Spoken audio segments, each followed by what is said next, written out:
Nuestra clase número 13. Oremos todos. Ven a mí, Espíritu Santo, Espíritu de sabiduría. Dame mirada y oído interior para que no me apegue a las cosas materiales, sino que busque siempre las realidades del Espíritu. Ven a mí, Espíritu Santo, Espíritu de amor. Haz que mi corazón siempre sea capaz de más caridad. Ven a mí, Espíritu Santo, Espíritu de verdad. Concédeme llegar al conocimiento de la verdad en toda su plenitud. Ven a mí, Espíritu Santo, agua viva que lanza la vida eterna.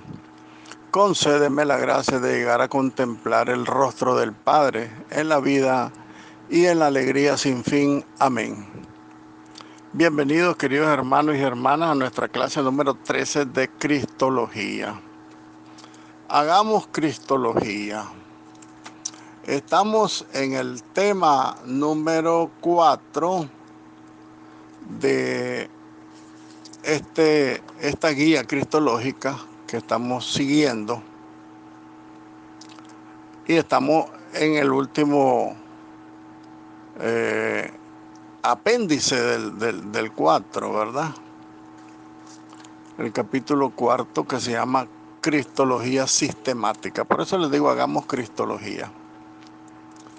Estábamos hablando de la carta a los Hebreos, que recoge muchas partes de la enseñanza paulina, ¿verdad? Por eso algunos le adjudican la carta a los Hebreos a San Pablo, pero eso es otro tema.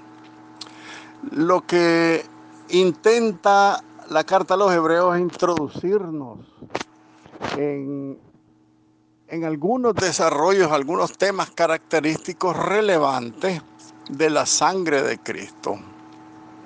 Y la carta a los Hebreos más bien, se encuentran referencias a la doctrina de la expiación de los pecados. En la clase anterior hablábamos de la propiciación por nuestros pecados, que es el derramamiento de sangre. Por eso habla del derramamiento de sangre, ¿verdad? La sangre de Cristo, casualmente, porque se refiere a dos cosas. En primer lugar, nosotros vemos por el Evangelio que Jesucristo derramó hasta la última gota de su sangre, todita, porque incluso con la lanza Él terminó de sacar toda la sangre para instituir a la iglesia y el sacramento, y los sacramentos, digamos los sacramentos. Pero el segundo aspecto de la expiación es que Él toma sobre sí lo que tenemos que pagar nosotros. Yo tengo una deuda, pero no es solamente en asuntos pecuniarios, sino en la parte espiritual. Pensémoslo en lo espiritual. Yo tengo una deuda por la cual yo tengo que pagar. Por ejemplo, el daño hecho a la criatura. Ya hemos puesto algunos ejemplos. No sé si me permiten repetir un ejemplo que he puesto, ¿no? Anteriormente. Yo agarro una pistola, mato a un hombre, me confieso, se me borra el pecado, pero el daño está hecho porque la persona no resucita. Entonces hay una consecuencia del pecado que, aunque esté perdonado, hay que pagar esa consecuencia.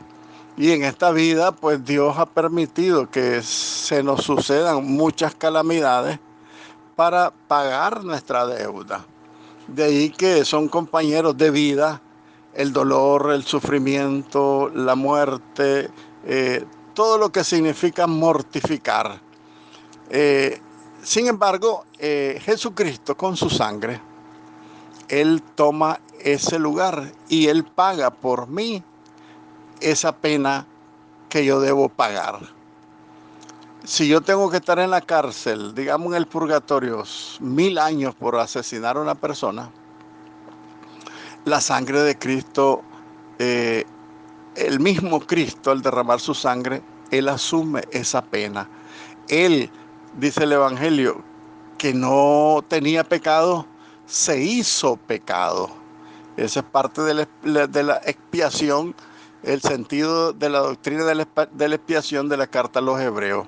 Él se hace pecado porque Él padece por nosotros. Por eso pierde totalmente el sentido. Fíjense ustedes que todo tiene colación, que hablábamos la vez pasada de la piedad popular, la religiosidad popular, que mucha gente hace sacrificios superficiales, de caminar de rodillas, por ejemplo. Toda una iglesia, dice esta doctrina, que hasta eso pierde sentido, porque Él ya sufrió todo lo que nosotros podemos sufrir. También tiene otro problema, todo ese ritual de la piedad popular, que yo hago esas penitencias, caminar de rodillas, por ejemplo, pero mi corazón no cambia. Lo que el Señor quiere es la conversión del alma, de la mente, del corazón, no que haga sacrificio, porque a Dios nunca le vamos a pagar todos los favores que nos hace, y todo el mal que hemos hecho nunca se lo vamos a pagar. Entonces, carecen totalmente de sentido esas penitencias y esos sacrificios superficiales que en la piedad popular muchos cristianos lo hacen. Y lo que hay que hacer es purificar esa piedad popular para que la gente busque el verdadero sentido de su devoción, no a ir a pagar una promesa, porque a Dios no le pagamos con nada. La gracia que nos regala, si nos sana un enfermo, si nos cura o si nos libera de cualquier peligro, a Él no le podemos pagar con nada. Así que todo eso, sacrificios que se miran en la piedad popular, son muy superficiales, sin deteriorar, sin detrimento, por supuesto, del respeto de las personas, del respeto del cristiano que va haciendo su penitencia, que yo pienso que Dios de alguna manera se la tomará, porque esa persona por ignorancia hace todas esas cosas raras. Pero lo que quiere el Señor es que nosotros le hagamos los verdaderos sacrificios que le agradan a Él. Y lo dice el profeta Isaías: no hacer maldad, liberar al que te debe, perdonar al que te ofendió. Esos son los verdaderos sacrificios. Otro sacrificio es no cometer el pecado que tanto te agrada, que tanto me agrada. No cometerlo, estás haciendo un sacrificio a tu cuerpo, y eso es agradable a Dios. ¿Por qué razón? Porque de esa manera nos unimos a esa doctrina de la expiación. Él paga por todas esas cosas. Nosotros no tenemos por qué estar padeciendo, haciendo penitencias o sacrificios, solamente lo que nos manda la iglesia, ¿no? Por ejemplo, los ayunos de Cuaresma, de Semana Santa, la abstinencia de la carne en 1 o 2 días al año, que lo hace la iglesia, y con eso basta. Nosotros no necesitamos andar haciendo penitencias y pagando por las cosas que Dios nos da, porque Dios, la relación de Dios con el hombre no es comercial. ¿Por qué? Porque la gente dice: a ver, saname a este niño y después yo voy a ir a pagar 3 misas. Al Señor no se le paga. Él lo hace con todo amor y no necesita que nosotros le andemos pagando. Haceme este favor y voy a caminar de rodillas tantas cuadras. Eh, ah, eh, las cosas de Dios no son comerciales. Me das tanto y yo te doy tanto. Eso es un gran error, porque no hemos comprendido el don del amor de Dios, la misericordia, este sentido de la expiación que Él hizo por nosotros de una vez para siempre. Y de una vez para siempre significa que ya no necesitamos nosotros, porque Él ya pagó ese precio. Ese es el doble sentido que tiene entonces la propiciación por nuestros pecados, o la expiación de nuestros pecados, que refiere la carta a los hebreos, ¿verdad? Entonces, tiene algunos matices particulares esta expiación de los pecados, decíamos, en la carta a los hebreos, que confrontan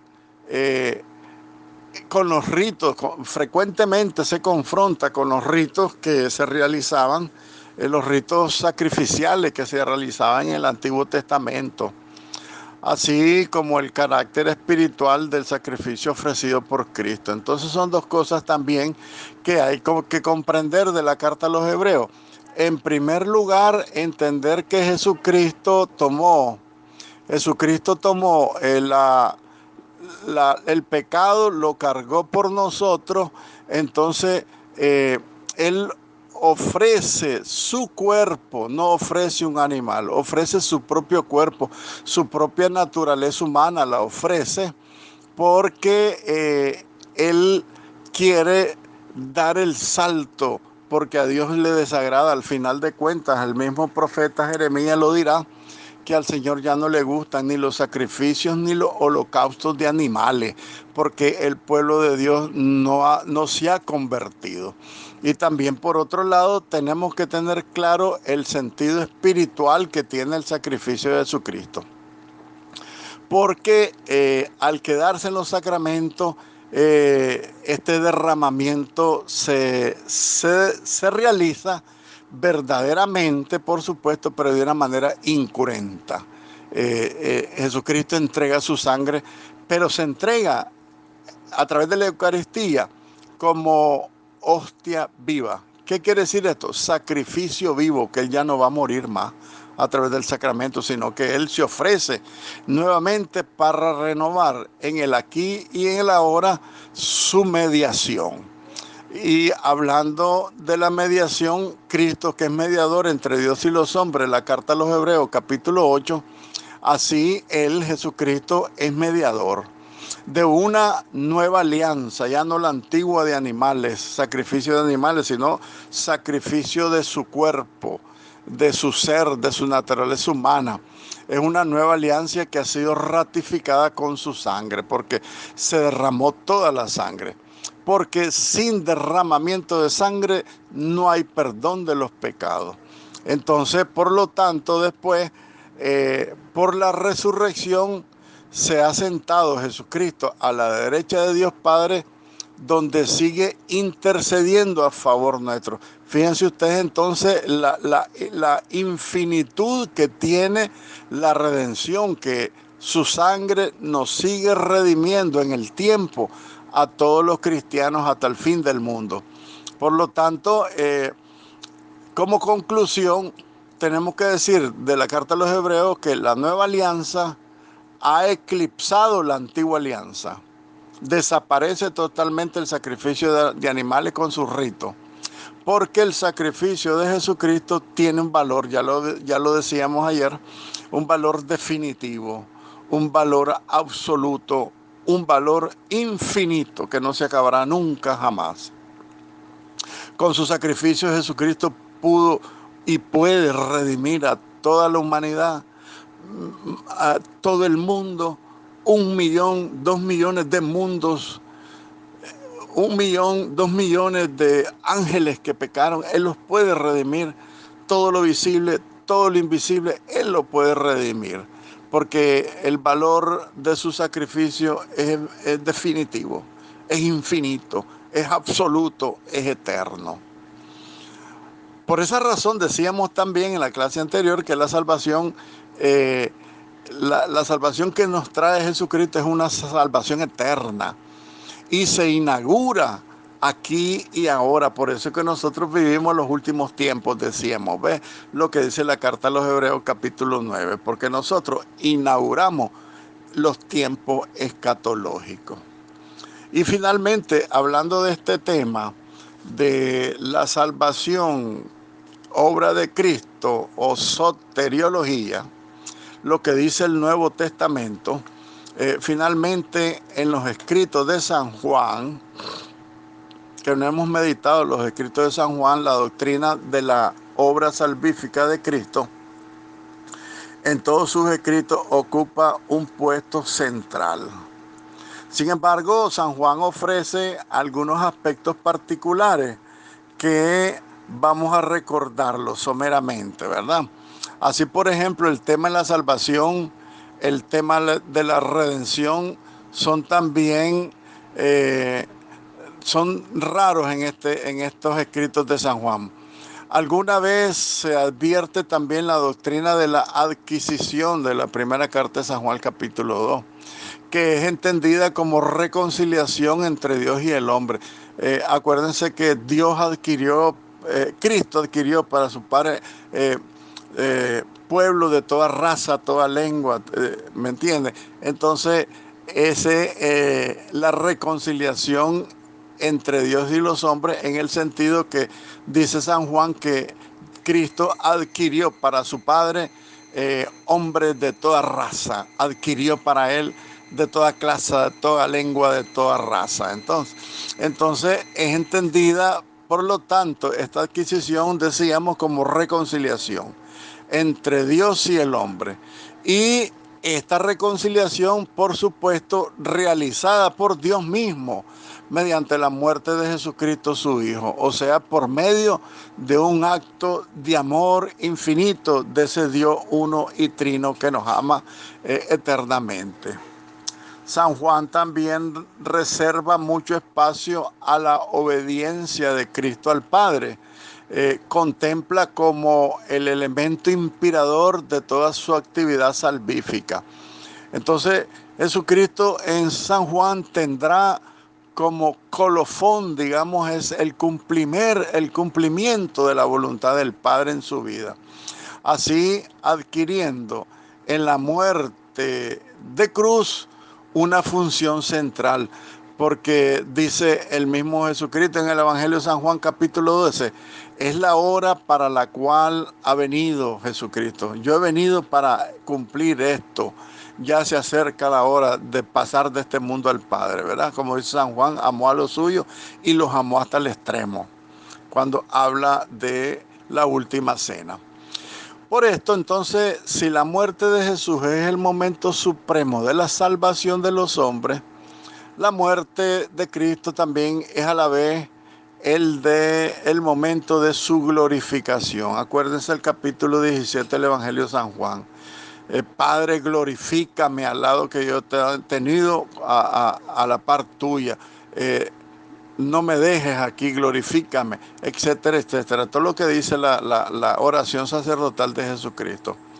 Asimismo, entonces, la misma cruz se transfigura.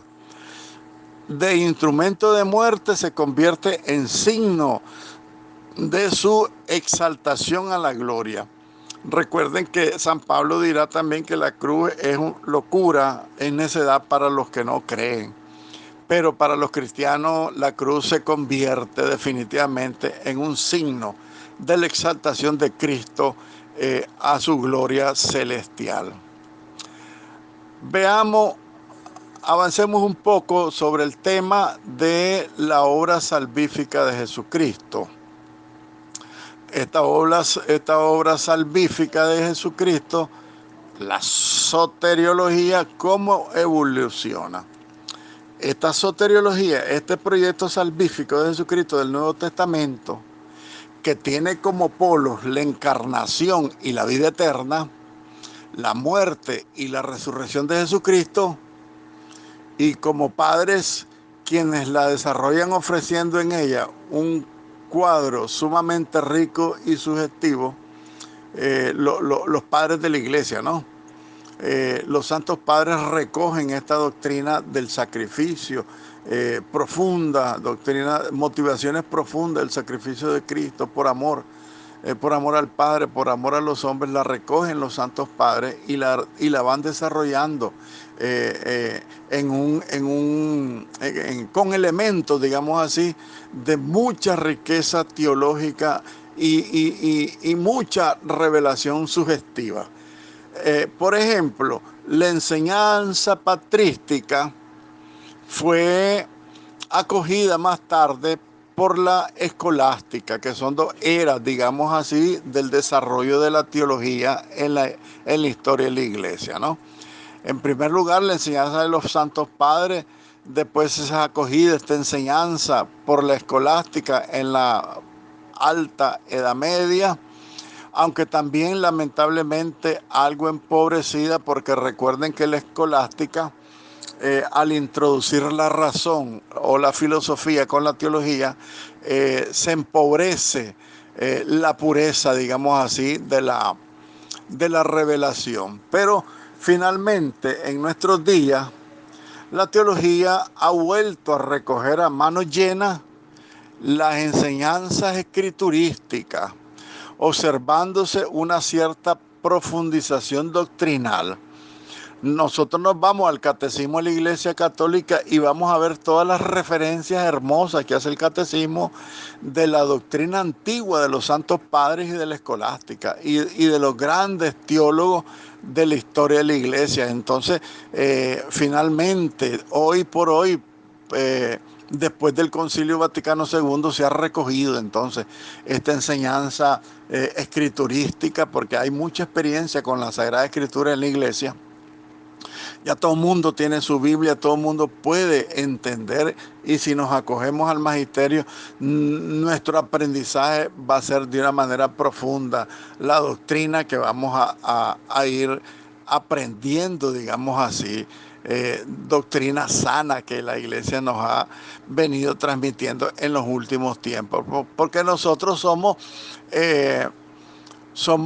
hijos del Concilio Vaticano II, definitivamente, porque antes del concilio todo el ambiente eclesiástico era diferente, hasta la misma enseñanza, la misma catequesis, ¿verdad? Todo se ha enriquecido por el Concilio Vaticano II. Todos nosotros somos hijos del concilio. Muy bien, ¿qué dice la patrística en la soteriología?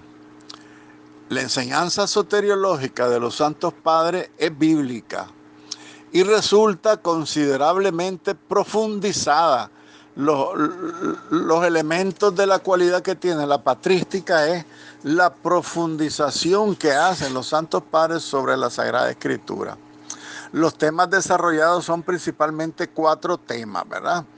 Estos 4 temas son la salvación como iluminación del hombre, como victoria sobre el poder de Satanás, como divinización y como redención. Entonces, en primer lugar, como iluminación. En segundo lugar, como victoria sobre el pecado y sobre la muerte. En tercer lugar, como divinización. Y en cuarto lugar, como redención. Como redención, ¿verdad?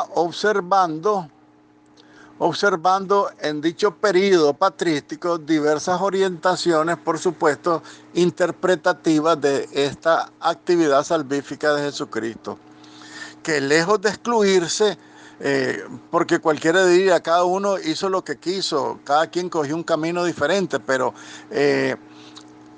es complementaria totalmente la patrística en la revelación, en la interpretación de la Sagrada Escritura, ¿verdad? Estas orientaciones interpretativas entonces de la actividad salvífica de Cristo, con todos los santos padres se complementa. Unos dicen una cosa, otros dicen otra. Entonces se junta toda la doctrina patrística y tenemos la gran riqueza pues de la era de los santos padres, presentándose por esta razón como una reinterpretación, la doctrina patrística como una reinterpretación de las afirmaciones escriturísticas. Todo lo que dice la Biblia es reafirmado por los santos padres. Y también por los santos padres son formuladas en categorías conforme con la cultura de la época. Porque recuerden que la patrística termina 800 años después, ¿verdad? En los primeros 8 siglos. Eso significa que la doctrina revelada se ha ido conformando a la revelación por las mismas diferencias o por las cuestiones que exigían las nuevas culturas.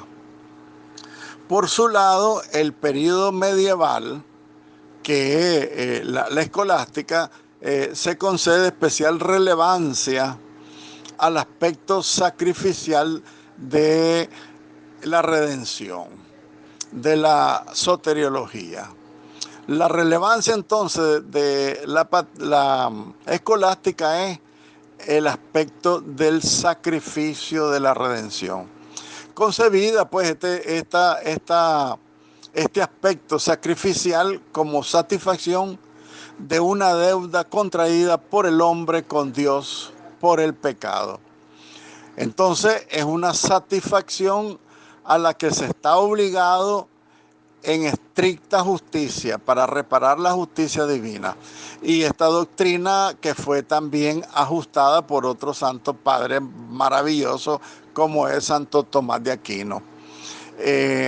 Como hemos tratado pues ya en otros puntos que hemos hablado de Santo Tomás, ¿verdad? Que es una maravilla en la teología, a tal grado que el Concilio Vaticano II lo nombró a Santo Tomás de Aquino como una de las fuentes más puras y más ortodoxas de la doctrina de la Iglesia Católica. Eso es hermoso.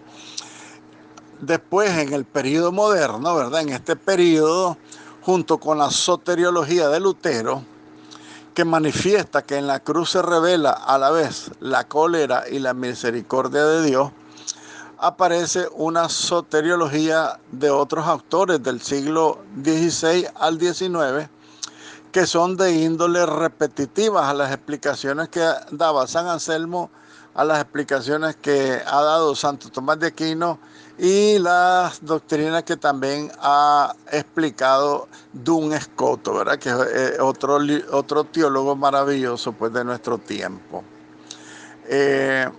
Entonces, fíjense un comentario solamente a la soteriología de Lutero.